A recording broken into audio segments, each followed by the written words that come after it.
Азиз Батукаевдин абактан мыйзамсыз бошотулуусу боюнча соттун алдын ала угуулары. Бул иште шектүү катары өтүп жаткан негизги айыпталуучулардын бири мурунку президент Алмазбек Атамбаев өттү. Атамбаев бир эмес 3 жолу сотко келүүдөн баш тарткан. Мен сиз эле алдын ала угууну өткөрүңүздөр деп. Кече деле мен барбайм деп айткан, ушул эле мааниге ээ болчу кечеги арызыч. Мен сиз эле өткөргүлө деген, бирок сотко мен сиз өткөргүлө деген ошо түрүндөгү жазуусу керек экен. Жазып бериптир жана бүгүн сот ошол алдын ала угууну баштады. Мурунку президенттин баш тартып жатканын Жогорку кеңештин депутаты Исхак Масалиев азыр сотко ишеним көрсөтпөй жаткан Атамбаев убагында аларды өзү дайындаган деген пикири менен бөлүштү. Милдетти сотко барыш керек да, кандай эле барбай коем деп. Жаман адат болуп калды, барбай калам деп. Барбаса колунан жетелеп алып келиш керек да. Мыйзам жол берет. Почему мыйзам эмнеге тоскоолдук кылат ага? Ал камак деген камак, ал жерде үй эмес да. Мен түшүнбөй атам, кандай мен барбайм деген сөз болбойт да. Барыш керек сотко, далилдеш керек, меники ак деп көрсөтүп бериш керек да. Бул туурасында вице-спикер Мирлан Бакиров да пикири менен бөлүшүп, жаралган жагдайды бир гана сот чечерин айткан. Эми аны мен бир нерсе деп айта албайм, ал боюнча укук коргоо органдары иштеп атат. Сотко эгерде бири келбесе, анын мындайча айтканда принудитель же айдап келүү жолу менен алып келүү мүмкүнчүлүгү бар. Ал эми Атамбаевдин сотко катышуудан баш тартып жатканын анын жактоочулары бул тергөө мыйзамсыз жүрүп жатканы менен түшүндүрүп келет. Жактоочу сот иштин материалындагы сырды сыртка чыгарбоо боюнча мыйзамсыз негизде милдеттеме алууга аракет кылгандыгын айткан. Ошол эле кезде Жошов тергөө учурунда Батукаевдин иши боюнча айыпталуучулар менен күбөлөрдүн арасында эч ким Атамбаевге каршы көрсөтмө бербегендигин билдирген. Шамил Атаканов дагы Алмазбек Шаршеновичке эч кандай каршы көрсөтмө берген эмес. Так айтканда, кылмыш жасады деген көрсөтмө берген эмес. Эгер 27-томду купуя сырды түзгөн материал эмес, ачык карайбыз дей турган болсо, өзүңүздөр күбө болосуздар деп ишенем. Бирок бул иште айыпталуучу катары өтүп жаткан мурдагы башкы прокурор Аида Салянова тергөө учурунда мурдагы президент Алмазбек Атамбаевке каршы көрсөтмө бердим деп эсептерин айткан. Бирок эгерде жалпылап айта турган болсом, ал киши көрсөтмө бергенин өзүнүн оозунан белем, мен ошону айтып бердим. Мындан ары мен эсептейм, мен каршы көрсөтмө бердим деп эсептейм. Соттук угууга мурдагы башкы прокурор Индира Жолдубаева келген. Анын адвокаттарынын айтымында Жолдубаевага каршы Нарын сотунун мурдагы судьясы көрсөтмө берген. Индира Жолдубаева болсо комментарий берүүдөн баш тарткан. Мындан тышкары сотко улуттук гематология борборунун мурдагы жетекчиси Абдухалим Раимжанов улгайган жашына карабай келип катышууда. ЖАМКтын төрагасынын мурунку орун басары камактагы Калыбек Качкыналиев дагы сотко алынып келинди. Колуна кишен салынган Качкыналиев камалгандан бери биринчи жолу коомчулукка көрсөтүлдү.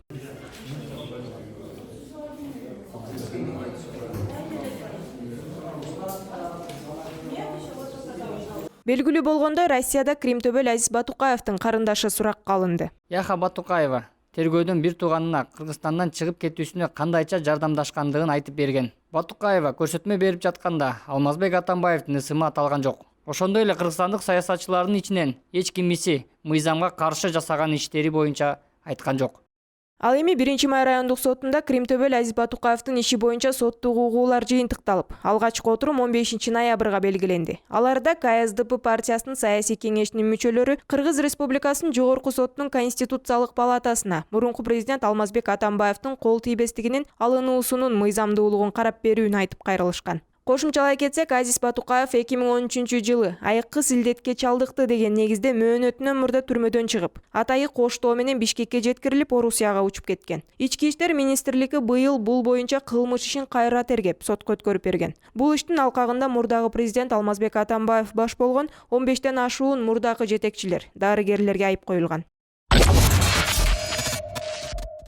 Атамекен партиясынын лидери Өмүрбек Текебаев менен мурдакы министр жана экс-элчи Дүйшөнкул Чотоновдун сотунда судья менен пикир келишпестик жаралды. Текебаевдин айтымында судья Сатарова Чотонов тууралуу көрсөтмө берүү үчүн Атай Оштон учуп келип, кечинде кайра учуп кете турган ИИМдин экс-полковниги Азат Бектемировду биринчи суроо сунушун укпай койгон. Судьянын мындай кадамын мен орусча айтканда непорядочность, анан кара ниеттик менен тоскоолдук кылып атат деп баалайм. Болбосо муну түшүндүрүп болбойт.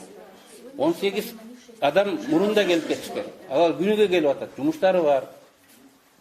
Анан кимиси жана айткандай жумуштан суранып келишти, ишин таштап кетти. Анан кимисин биринчи сурайлык, кимиси саат 6-га чейин күтүп отурат. Балким кийинкиге калып калат. Ошону бизге өзүңөр чечкиле дебестен мен дейт өзүм бекиткен тизме менен кетем. Анан сурабайм деп атат. Анан оштон келген маанилүү күбө кетип калса, кайра келбейм деп атат. Өзүнүн эсебинен келди. 10 000 сом кетет келип кеткенине. Анан мен соттун бул кылыгын түшүнбөй калдым. Даже биз түшүндүрүп берейлик десек мен укпайм дейт. Анын укпай койгонго акысы жок. Эгер укпай кое турган болсо, ал судья болуп иштебеш керек. Эске салсак, бүгүн 17 октябрда Бишкектин 1-май райондук сотунда мурунку депутат Өмүрбек Текебаев менен мурунку өзгөчө кырдаалдар министри Дүйшөнкул Чотоновдун кылмыш ишин кайра кароо улантылууда.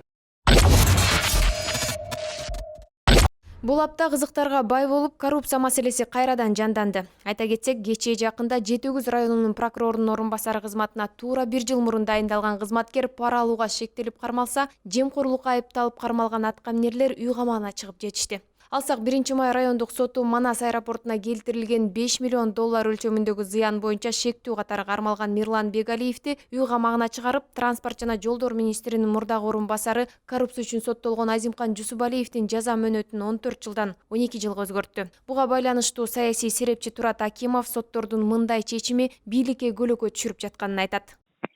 Албетте, мунун баары президенттин жанагы аброюна өтө катуу шек келтирет. Же президент көзөмөлдөй албайт, же сот органдары атайын саботаж кылып,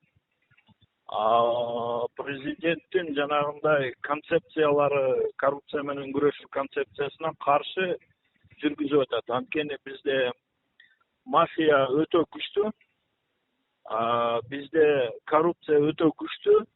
Анан жанагындай 12 жылга кесилген кишилер чыгып кеткенин баары бул эмнени билдирет? Жанагы мафия круговой порука кылып, өзүнүн адамдарын куткарып чыгарып атат. Анткени камалган киши айтты, мен жалгыз отурбайм, барыңарды айтып, барыңарды мен анда тиги органдарга көрсөтмө берип салам силерге каршы дегенде, анткени ал киши акча жыйып жүргөндөн кийин ал акчанын баарын өзүнүн чөнтөгүнө сала албайт.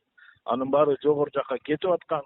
Бул деген баягы толук кандуу уюшулган кылмышкерлер катары бааланыш керек да.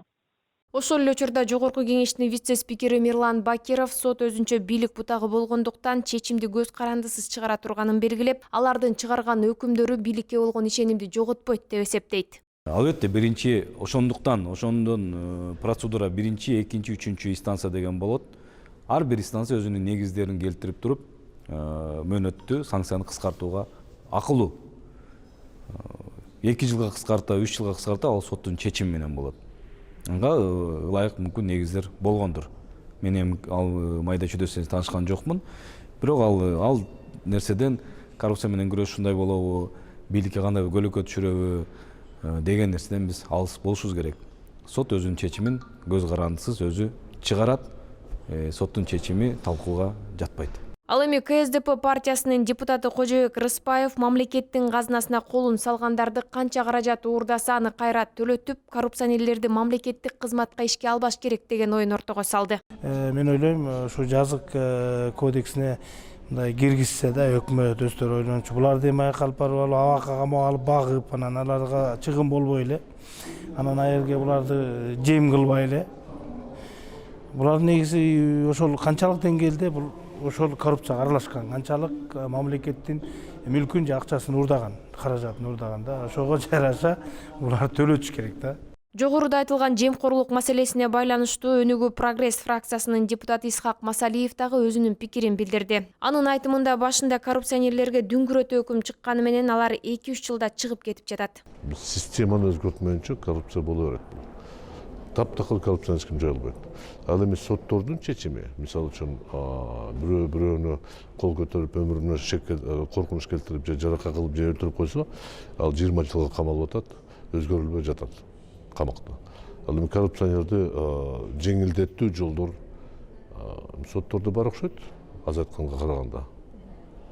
Биринчи өкүмдөр чыкканда дүңгүрөтүп эле 20 жыл деп айтып атат, анан 2-3 жылдан кийин чыгып атпайбы? Буга чейин мамлекет башчысы Сооронбай Жээнбеков президенттик шайлоо алдында коррупция менен күрөшө турганын баса белгилеп, өлкөдөгү 35 коррупционерди биле тургандыгын айткан. Кыргызстанды 2005-те бери жакшы билем. Ким кантип байыган, ким мамлекетке кызмат кылган, ким уурдаган мамлекетти. Аны мен жакшы билем. Биринчи сенен баштайм, ачык айтайын мынакей, мына мен өзүң баштадың. Мен айтпайын дедим эле.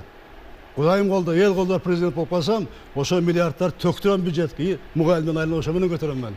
Ошондой коррупционер эсептелген 35 бар. По фамилия билен бар тең. Мен ошодон баштайм буюрса. Мындан кийин өлкөдө коррупция беренеси менен айыпталып бир нече аткаминерлер кармалды. Ал эми өткөн жылы жемкорлук менен күрөшүүнүн натыйжасында жалпы суммасы 5 миллиард сомдон ашык каражат менен мүлктөр мамлекетке кайтарылганы маалым. Бирок кармалган коррупционерлер толук жазасын өтөбөй 1-2 жылда уйгамана чыгып, жаза мөөнөтүнүн кыскартылышы коомчулукта кызуу талкуу жаратып, өлкөдө коррупция менен чыныгы күрөш ушундай жүрүп жатабы деген пикирлер дагы айтылбай койгон жок.